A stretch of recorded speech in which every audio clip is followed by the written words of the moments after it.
ओम नमः चंडिकाय।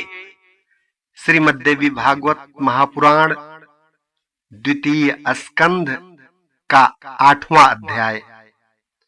धृतराष्ट्र आदि का दावाग्नि में जल जाना, प्रभास क्षेत्र में यादवों का परस्पर युद्ध और संहार, कृष्ण और बलराम का परम धाम गमन, परीक्षित को राजा बनाकर पांडवों का हिमालय पर्वत पर जाना, परीक्षित को शाप की प्राप्ति, पमद्वारा और रुरु का वृत्तांत।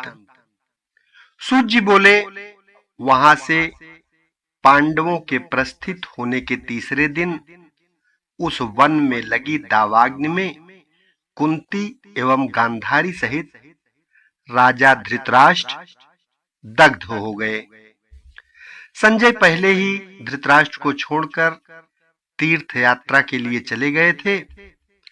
नारद जी से यह वृत्तांत सुनकर राजा युधिष्ठिर अत्यंत दुखी हुए। कौरवों के विनाश के 36 वर्ष बीतने पर विप्र शाप के प्रभाव से सभी यादव प्रभास क्षेत्र में नष्ट हो गए। वे सभी यादव मदिरा पीकर मतवाले हो गए और आपस में लड़-लड़कर बलराम तथा श्री कृष्ण के देखते देखते मृत्यु को प्राप्त हो गए। तदनंतर बलराम जी ने योग क्रिया द्वारा शरीर का त्याग किया और कमल के समान नेत्र वाले भगवान श्री कृष्ण ने सांप की मर्यादा रखते हुए एक बहेलिये के बाण से आहत होकर महाप्रयाण किया। इसके पश्चात जब वसुदेव जी ने श्री कृष्ण के शरीर त्याग का समाचार सुना तो उन्होंने अपने चित्त में श्री भुवनेश्वरी देवी का ध्यान करके अपने पवित्र प्राणों का परित्याग कर दिया। तत्पश्चात अत्यंत शोक संतप्त अर्जुन ने प्रभास क्षेत्र में पहुंचकर सभी का यथोचित अंतिम संस्कार संपन्न किया। भगवान श्री कृष्ण का शरीर खोजकर और लकड़ी जुटाकर अर्जुन ने 8 पटरानियों के साथ उनका दाह संस्कार किया। तदनंतर रेवती के साथ बलराम जी के मृत शरीर का दाह संस्कार करके अर्जुन ने द्वारकापुरी पहुंचकर उस नगरी से नागरिकों को बाहर निकाला। तत्पश्चात कुछ ही क्षणों में भगवान श्री कृष्ण की वह द्वारकापुरी समुद्र में डूब गई। किंतु अर्जुन सभी लोगों को साथ लेकर बाहर निकल गए थे। मार्ग में चोरों और भीलों ने श्री कृष्ण की पत्नियों को लूट लिया और समस्त धन छीन लिया। उस समय अर्जुन तेजहीन हो गए।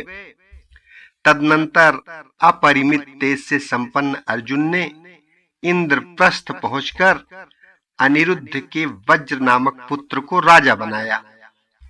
अर्जुन ने अपने तेजहीन होने का दुख व्यास जी से निवेदित किया, जिस पर व्यास जी ने उस महारथी अर्जुन से कहा, हे महामते, जब भगवान श्री कृष्ण और आपका पुनः अवतार होगा तब उस युग में आपका तेज पुनः अत्यंत उग्र हो जाएगा।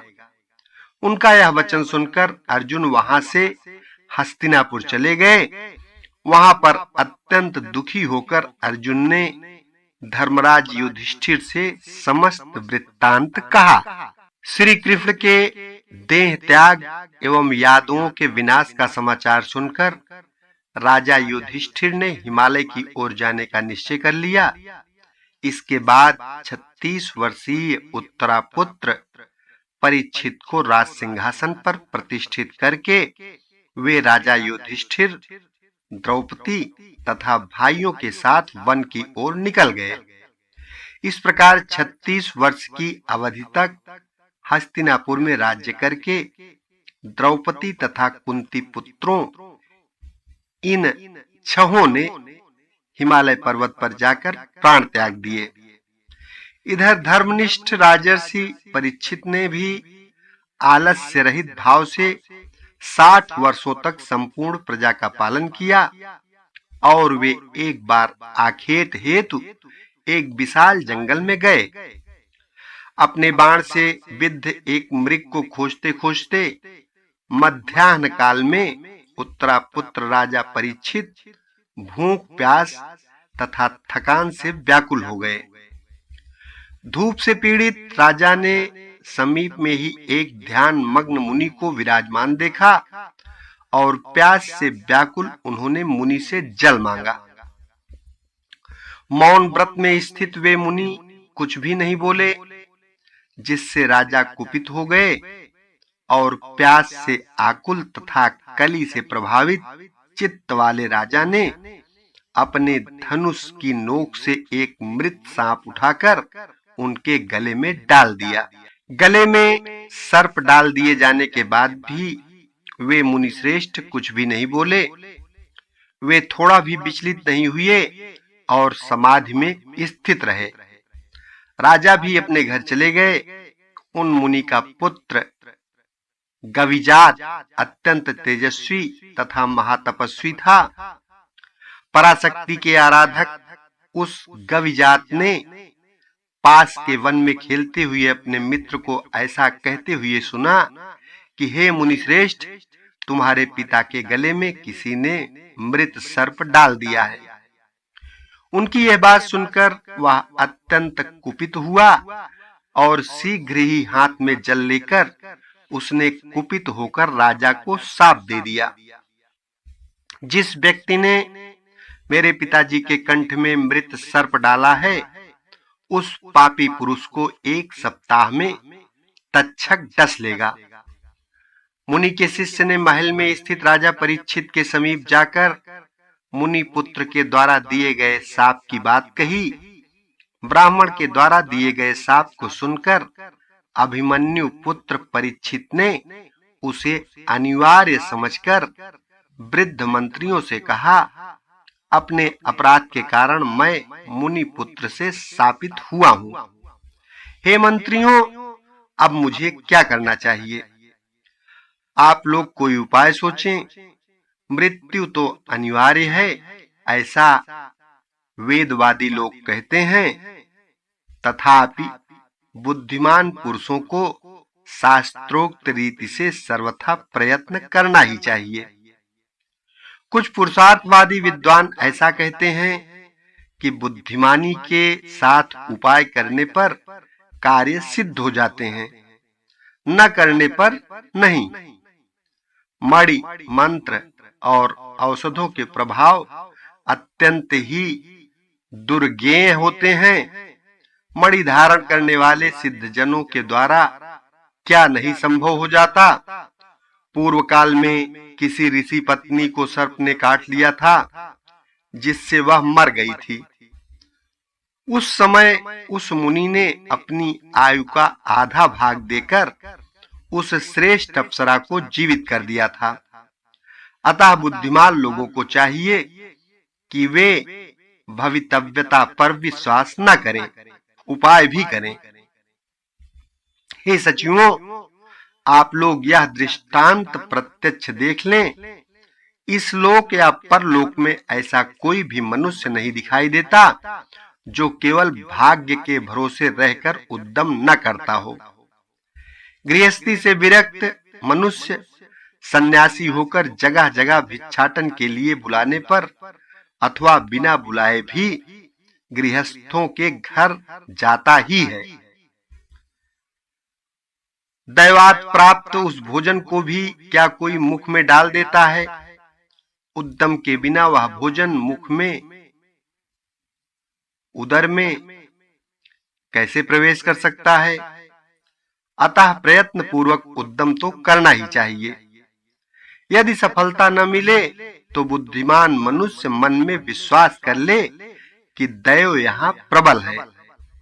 मंत्रियों ने कहा, हे महाराज, वे कौन मुनि थे जिन्होंने अपनी आधी आयु देकर अपनी प्रिय पत्नी को जीवित किया था? वह कैसे मरी थी? यह कथा विस्तार से हमसे कहिए। राजा बोले, महर्षि भृगु की एक सुंदर स्त्री थी जिसका नाम पुलोमा था। उससे परम विख्यात च्यवन मुनि का जन्म हुआ। च्यवन की पत्नी का नाम सुकन्या था। वह महाराज सरयाति की रूपवती कन्या थी। उस सुकन्या से श्रीमान प्रमति ने जन्म लिया, जो बड़े यशस्वी थे। उस प्रमति की प्रिय पत्नी का नाम प्रतापी था। उन्हीं राजा प्रमति के पुत्र परम तपस्वी रुरु हुए। उन्हीं दिनों स्थूलकेश नामक एक विख्यात ऋषि थे, जो बड़े ही तपस्वी, धर्मात्मा एवं सत्यनिष्ठ थे। इसी बीच त्रिलोक सुंदरी मेनका नाम की श्रेष्ठ अप्सरा नदी के किनारे जल क्रीड़ा कर रही थी। वह अप्सरा विश्वावसु के द्वारा गर्भवती होकर वहां से निकल पड़ी। उस श्रेष्ठ अप्सरा ने स्थूलकेश के आश्रम में जाकर नदी तट पर एक त्रैलोक्य सुंदरी कन्या को जन्म दिया और वह उसे छोड़कर चली गई। तब उस नवजात शिशु कन्या को अनाथ जानकर मुनिवर स्थूलकेश अपने आश्रम में ले गए और उसका पालन पोषण करने लगे। उन्होंने उसका नाम परमद्वारा रखा। वह सर्वलक्षण संपन्न कन्या यथा समय यौवन को प्राप्त हुई। उस सुंदरी को देखकर रुरु काम मोहित हो गए।